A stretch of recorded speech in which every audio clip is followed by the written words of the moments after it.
Good afternoon. I am on today, this afternoon, to make a trading card for Grumbacher. Hosts a trading card swap every so often, and this is going to be their 62nd artist trading card swap, and the theme is Greek Mythology. They announce a theme and apparently about every month, and then you have a while to get it in, and then they ask that you don't post your videos until after the swap. And there's some rules, and I can put a link to their to the swap information down below in the thing. Anyways, you swap one ATC card and you get someone else's back, and it's a fun thing to do, and it gives you, it makes me kind of stretch a little bit because it's something I wouldn't normally choose as far as a art prompt, and so I thought I would come on. This particular number 62 is Greek Mythology, and I have two books that I have picked up over time to use in my art. This one is Tragedies of Greek Mythology. It's stories, basically. And then this big one is got a lot of beautiful images in it, and I picked it up for that purpose. It was torn, so anyways, I chose an image out of the big one, and I chose a page out of the smaller one. I have a couple pieces of cardstock, and I am going to just go ahead and make my ATC, and I'll be back at the end to show it to you. Let me bring you in just a little bit closer. Well, that was good. I turned off the video camera instead of bringing you in. There we go. I'll try to make sure I stay in frame. So, I'll see y'all back at the end in a minute.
Okay, guys, I am all finished.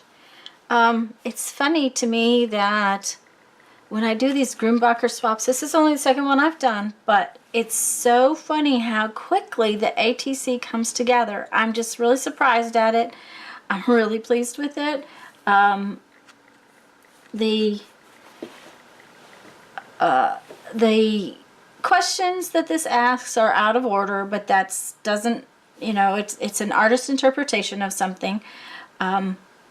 This is from Euripides, and it's a discussion between Hercules and, I can't even say this guy's name, but Amphitryon. So anyways, I pulled these questions, and Hercules asks, "Oh God, how ominous these questions are." And they are kind of ominous questions if you look at them sort of out of the story. So anyways, this is my ATC for the Grumbacher number 62 swap, where the theme was mythology, and I hope you enjoyed this. I'm going to read a quote from my 1001 Ways to Creativity. Write what is in your head as soon as you get up in the morning. If you can remember your dreams, so much the better. And I hope you all have a great afternoon, and I hope you might consider playing in the Grumbacher swap. So have a great day and enjoy yourself. Bye-bye.